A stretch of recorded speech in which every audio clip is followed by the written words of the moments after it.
চুরি ডাকাতি, সুদ ঘুষ, মদ জোয়া, তাস, 16-18 সব বাদ দিতে হবে।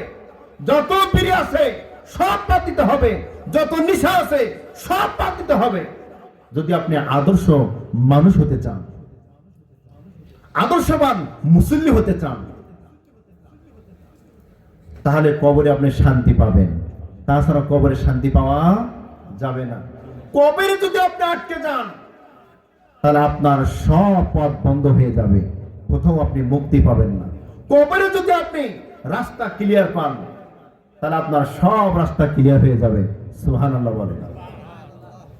প্রিয় বন্ধুরা আমার, আমর ইবনুল আস রাদিয়াল্লাহু তাআলা আনহু, এই হাদিসটি আছে সহিহ মুসলিমের 220 নম্বর হাদিস। আমর ইবনুল আস, যিনি আল্লাহর নবীকে এত ভালোবাসছেন, এত মহব্বত করেছেন, যেদিন ইসলাম ধর্ম গ্রহণ করেছেন সেদিন থেকে নিজের জীবনটাকে ইসলামের জন্য দান করে দিয়েছেন। সুবহানাল্লাহ বলবেন না?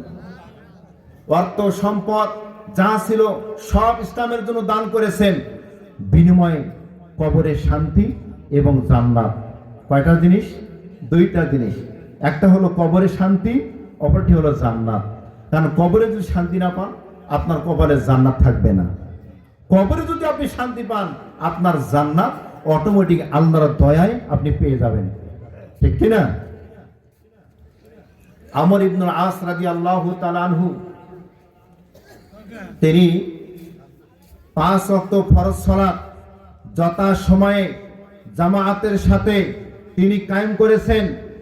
আব্দুল্লাহ ইবনে আমর তিনি বলেন, আমার জানা মতে আমার বাবাকে আমি কোনোদিন দেখি নাই তিনি 5 ওয়াক্ত সালাত মসজিদ ছাড়া তিনি বাড়িতে পড়েছেন। সেই আমর ইবনুল আস রাদিয়াল্লাহু তাআলা আনহু, তিনি দেওয়ালের দিকে মুখ করে তিনি কান্না করতেছেন। আব্দুল্লাহ বলেন, আব্বা আপনি কি নবীর সুসংবাদ শুনেন নাই? অমুক অমুক সুসংবাদ শুনেন নাই? আপনি তো কোনোদিন মানুষের সঙ্গে খারাপ আচরণ করেন নাই। আপনি তো হকদারের হক আদায় করেছেন। আপনি তো প্রতিবেশীর হক আদায় করেছেন, প্রতিবেশীর সঙ্গে ভালো আচরণ করেছেন, প্রত্যেক ছেলেমেয়ের সঙ্গে আপনি ভালো আচরণ করেছেন, প্রত্যেক ছেলেমেয়ের হক আপনি যথাযথভাবে আদায় করেছেন। আপনার তো কোনো ভয় নাই, আপনার তো কোনো টেনশন নাই। আপনি কেন এই দেওয়ালের দিকে মুখ করে কান্না করতেছেন? আমর ইবনুল আস বলেন, ছেলে, আমার কাছে সব থেকে প্রিয় কালেমা হচ্ছে শাহাদাতি আল্লাহ ইলাহা ইল্লাল্লাহু ওয়া আন্না মুহাম্মাদার রাসূলুল্লাহ সাল্লাল্লাহু আলাইহি ওয়াসাল্লাম। আমার প্রিয় ছিল কালেমা। এই প্রিয় কালেমার উপর আমি আমার জীবনকে আমি পরিচালনা করেছি। যেদিন আমি ইসলাম ধর্ম গ্রহণ করেছি, আমি এখন পর্যন্ত আমি কোনোদিন শিরিক করি নাই, কোনো মূর্তির কাছে মাথা নত করি নাই। সুবহানাল্লাহ বলেন। নবমুসলিম যারা নবমুসলিম হয়, এরা বুঝে সুঝে তারা মুসলমান হয়। একবার কালেমা পড়লে বাকি জীবনে তারা মন্দিরে যায় না। সুবহানাল্লাহ বলেন না? আপনি যারা নবমুসলিম হয়, আপনি তাদেরকে কখনোই আপনি মন্দিরে নিতে পারবেন না। কিন্তু আমরা কিন্তু মন্দিরে ঠিকই যাই। কি যাই না? মন্দিরে যাই। মুসলমানের সঙ্গে মন্দিরে কোনো সম্পর্ক নাই। ওটা যাদের ধর্ম তাদের সম্পর্ক। আপনার সম্পর্ক হচ্ছে মসজিদের সাথে। কথা বলেন ঠিক কিনা? আপনার সম্পর্ক মসজিদের সাথে, তাদের সম্পর্ক তাদের মন্দিরের সাথে, তাদের গির্জার সাথে। কথা বলেন ঠিক কিনা? আমর ইবনুল আস তিনি বলতেছেন, হে আমার ছেলে, আমার প্রিয় কালেমাই হচ্ছে শাহাদাতি আল্লাহ ইলাহা ইল্লাল্লাহু ওয়া আন্না মুহাম্মাদুর রাসূলুল্লাহ সাল্লাল্লাহু আলাইহি ওয়াসাল্লাম। এটাই হচ্ছে আমার প্রিয়। তবে আমার জীবনে 3টি পর্যায় কেটে গেছে। কয়টি পর্যায়? 3টি পর্যায়। খুব ভালো করে খেয়াল করবেন, স্মরণ করবেন, খেয়াল দিয়ে শুনবেন। 3টি পর্যায় কেটে গেছে। 1 নাম্বার হলো, আমি আমর ইবনুল আস রাদিয়াল্লাহু তাআলা আনহু, আমি বিশ্ব নবী মুহাম্মদুর রাসূলুল্লাহ সাল্লাল্লাহু আলাইহি ওয়াসাল্লামকে সব থেকে আমি বেশি ঘৃণা করেছি এই নবী প্রসঙ্গে যারা কটূক্তি করেছে, যারা খারাপ আচরণ করেছে, আমি তাদেরকে বাহবা জানাচ্ছি, আর যারা ভালো আচরণ করেছে তাদেরকে আমি কষ্ট দিয়েছি। আর নবীকে কষ্ট দেওয়া এটা সব থেকে আমার প্রথম কাজ ছিল। 2 নাম্বার, আমার ভিতরে যখন ইসলামের প্রেরণা আসলো, ইসলামকে আমি বুঝতে শিখলাম, ইসলামকে জানলাম, নবীর প্রতি আমার মহব্বত হলো, ভালোবাসা জাগলো, আমার মন চাইলো আমি কালেমা পড়ব, মুসলমান হব। চলে আসলাম নবীজির কাছে, বললাম ইয়া রাসূলুল্লাহ, নবী গো, আমি আমর ইবনুল আস আপনার কাছে আসছি, আপনি আমাকে কালেমা পড়ান, মুসলমান বানান। আল্লাহর নবী রাহমাতুল লিল আলামিন আনন্দিত হলেন, খুশি হলেন। আমরকে বললেন, আমর রে, তোমার হাতটা এগিয়ে দাও। আল্লাহর নবী হাত এগিয়ে দিলেন, আমর হাতটা এগিয়ে দিলেন এবং হাতটা টেনে নিলেন। আল্লাহর নবী বলেন, আমর রে, কি হলো তোমার? তুমি না ইসলাম ধর্ম গ্রহণ করবে, কালেমা পড়বে, মুসলিম হবে, হাত কেন তুমি টেনে নিলা? আমর বললেন, ইয়া রাসূলুল্লাহ, ওগো আল্লাহর নবী রাহমাতুল লিল আলামিন, আপনার সঙ্গে আমি পূর্বে শর্ত করতে চাই। আল্লাহর নবী বলেন, আমর কি শর্ত করতে চাও বলো? আমর বললেন, ইয়া রাসূলুল্লাহ, আমার জীবনে অনেক পাপ করেছি, আমি মানুষের সঙ্গে খারাপ আচরণ করেছি, আমি সমাজের লোকের সঙ্গে খারাপ আচরণ করেছি। আপনি বলেন আমার জীবনের পূর্বেকার সকল গুনাহ মাফ হবে কি? আল্লাহর নবী রাহমাতুল লিল আলামিন বলেন, আমা আলিমতা আন্নাল ইসলামা ইয়াহদিমু মা কানা ক্বাবলা।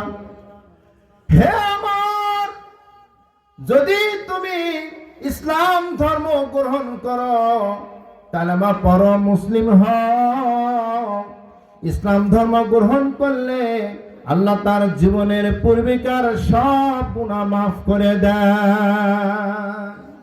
সুবহানাল্লাহ। আমা আলিমতা আন্নাল ইসলামা ইয়াহদিমু মা কানা ক্বাবলা। ইসলাম ধর্ম গ্রহণ করলে, ইসলামের উপর তার জীবন পরিচালনা করলে আল্লাহ তার জীবনের পূর্বেকার সব গুনাহ মাফ করে দিবেন। সুবহানাল্লাহ বলবেন না? 2 নাম্বার হলো ওয়া আন্নাল হিজরাতা তাহদিমু মা কানা ক্বাবলাহা। আল্লাহর নবী বলেন, যে ব্যক্তি হিজরত করে, হিজরত করলে তার জীবনের পূর্বেকার সব গুনাহগুলো মাফ হয়ে যায়। ওয়া আন্নাল হাজ্জা ইয়াহদিমু মা কানা ক্বাবলা। যে ব্যক্তি হজ করে, কি করে? হজ করে, হজ করলে তার জীবনের পূর্বেকার সব গুনাহ আল্লাহ মাফ করে দেন। নিয়ত করেন হজ করার জন্য। যাদের সম্পদ আছে, নিয়ত করেন আপনার জীবনে যত গুনাহ করেছেন আল্লাহ সব গুনাহ এই হজের বিনিময়ে আল্লাহ আপনাকে মাফ করে দিবেন, যদি আল্লাহ আপনার হজটাকে কবুল করে থাকেন। এই জন্য নিয়ত করেন, যেহেতু আমি আপনি জীবনে বহু গুনাহ করেছি, ঠিক না ভাই? আমাদের প্রতি মুহূর্তে আমাদের গুনাহ হয়, এই জন্য নিয়ত করেন যে আল্লাহর ঘর আমরা তাওয়াফ করব, হজ করব, আল্লাহ যেন আমাদের গুনাহকে মাফ করে দেন। এই নিয়ত করেন, দেখবেন আল্লাহ আপনার গুনাহকে মাফ করে দিবেন। অতঃপর আমর বলেন, হে আমার ছেলে, অতঃপর আমি কালেমা পড়লাম, মুসলমান হলাম। 2 নাম্বার চলে গেল। 3 নাম্বার হলো ইসলাম ধর্ম গ্রহণ করার পর আমি এত আনন্দিত হলাম, এত খুশি হলাম, আমার চেয়ে ভালো মানুষ মনে হয় আর মক্কাতে নাই। এত ভালোভাবে চললাম, এত ভালো আচরণ করলাম সবার সাথে, কোনোদিন আমার আচার আচরণে কেউ কষ্ট পায় নাই। পরবর্তীতে মানুষের সঙ্গে ওঠা বসা করতে গিয়ে, সমাজে পরিচালনা করতে গিয়ে না জানি আমার কত গুনাহ হয়ে গেছে। বা ইসলাম ধর্ম গ্রহণ করার ওই সময়ে আমি নবীকে ভালোবাসি, আমার দ্বারা ভালো কাজ হয়েছে, তখন যদি আমার মৃত্যু হতো আমি আশা করতাম আমার স্থানটা হয়তো জান্নাতে হতো। সুবহানাল্লাহ বলেন। এখন সমাজে চলতে গিয়ে বিভিন্ন মানুষের সঙ্গে ওঠা বসা করতে গিয়ে আমার আমল যখন কেমন হচ্ছে আমি জানি না, আমার স্থান জান্নাতে না জাহান্নামে, এই জন্যে আমি কান্না করতেছি। আমার বললেন, হে আমার ছেলে, তোমাকে কয়েকটি ওসিয়ত করে যাই, কয়েকটি ওসিয়ত খুব খেয়াল করবেন। 1 নম্বর ওসিয়ত হলো, আমি যখন মৃত্যুবরণ করব, মৃত্যুর সময় যখন হয়ে যাবে, তখন তোমরা আমার কাছে তোমরা কালেমা পড়তে থাকবে, আমাকে বলবে না কালেমা পড়ো, আমাকে কি বলবে না যে কালেমা পড়ো, আমাকে বলবে না যে তওবা করো। কথা কি বুঝতেছেন? মানে আমর বলতেছেন, আমার যখন মৃত্যুর পর্যায়ে চলে আসবে, আমাকে তুমি বলবে না যে আব্বা আমার সঙ্গে কালেমা পড়ো, লা ইলাহা ইল্লাল্লাহু মুহাম্মাদুর রাসূলুল্লাহ, তুমি বলবে না, কারণ এটা রাসূলের সুন্নাহ নয়। বাবা হয়ে তার সন্তানকে বলতেছে, এটা রাসূলের সুন্নাহ নয়। আমার মৃত্যুর সময় তুমি আমাকে তওবা পড়াবে না, কারণ তুমি যদি আমাকে তওবা পড়াও, তাহলে আমার যদি মৃত্যু ওই সময় হয়ে যায়, আমি তার ভালো কাজ করতে পারবো না। পারবো? তাহলে আমাকে তওবা পড়াতে হবে কখন? এখন আমাকে তওবা পড়াতে হবে। মানে এখন আমি সুস্থ আছি, আমি এতদিন খারাপ ছিলাম, এখন তওবা করে আমি এখন ভালো কাজ করতে পারবো, তাহলে এখন তওবা পড়াতে হবে। কথা বলেন ঠিক কিনা? এখন আপনি তওবা করবেন, সামনে আপনি ভালো কাজ করবেন, তাহলে আশা করা যায় যে আপনি ভালো কিছু করতে পারবেন। বন্ধুরা আমার, এরপর বলতেছেন,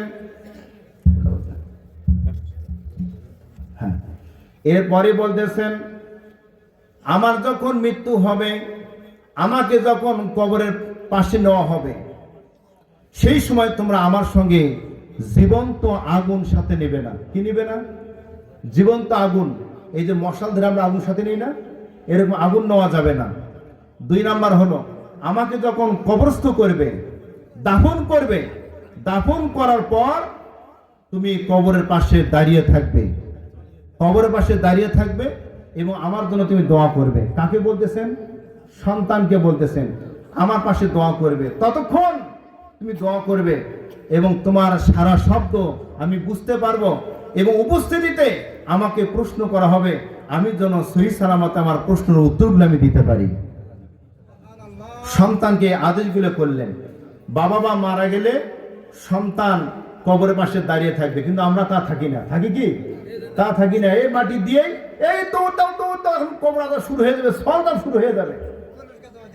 অথবা আমরা বাইরে থেকে বলি সবাই মিলে এখন তার জন্য দোয়া করি, কিন্তু ওইটা তো শিক্ষা নয়।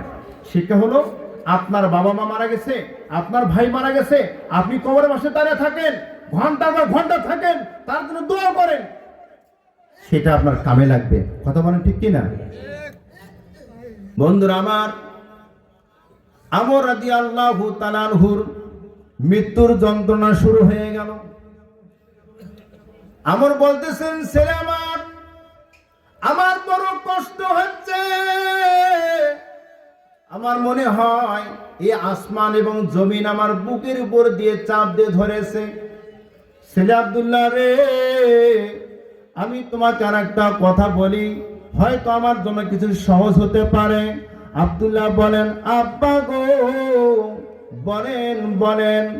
আমর বলতেছেন, হে আমার ছেলে আব্দুল্লাহ, আমার যে সম্পদগুলো আছে, এই সম্পদগুলো তুমি আল্লাহ রাস্তায় দান করে দাও, তাহলে আমার জীবনটা যেটা আমার সহজ হবে। আব্দুল্লাহ বলেন, আমার আব্বা যখন বললেন, তার বুকটা ভারী হয়ে গেছে, গলার ভেতর কষ্ট হচ্ছে, নিঃশ্বাস নিতে কষ্ট হচ্ছে। অতঃপর আমি আমার বাবার সম্পদগুলো সাথে সাথে আমি স্বীকার করলাম, এগুলো আল্লাহর রাস্তায় আমি দান করে দিলাম। অতঃপর দেখতে পেলাম আমার আব্বা মুহূর্তের মধ্যেই যেন ঘুমিয়ে গেল। সুবহানাল্লাহ। সম্পদ দান করলো, বাবা মুহূর্তের মধ্যে ঘুমিয়ে পড়লেন, টেরই পারেন না, মৃত্যু হয়ে গেল। প্রিয় বন্ধুরা আমার, এই জন্য কবর আমাদের অনন্তকালের একটা ঠিকানা। এই দুনিয়াতে আমরা ক্ষণস্থায়ী, কিন্তু কবরটাও হলো ক্ষণস্থায়ী, কিন্তু কতক্ষণ থাকতে হবে এই পথটাও কিন্তু অনেক লম্বা হবে। প্রিয় বন্ধুরা আমার, ওই কবর যেন আপনার আমার সুন্দর হয়, ভালো হয়, আরামদায়ক হয়, শান্তির জায়গা হয়, এই জন্য আপনাকে কি করতে হবে? দুনিয়াতে দান করতে হবে। আপনি যদি দান করেন তাহলে কবরের ভেতর যখন আপনাকে শুয়ে দেওয়া হবে এবং উপরে যখন আপনাকে খাড়াল দেওয়া হবে, বাঁশের চাল দেওয়া হবে, অতঃপর মাটি দেওয়া হবে, মানুষ দিতে না দিতেই আপনি দুনিয়াতে যে দান করেছেন এই দানগুলো আপনার কবরের চতুর্পাশ দেশে ওরা দাঁড়িয়ে দেবে। সুবহানাল্লাহ বলবেন না? যার সমর্থন আছে 500 টাকা, 500 টাকা দান করেছে। যার সমর্থন আছে 10,000 টাকা, 10,000 দান করেছে।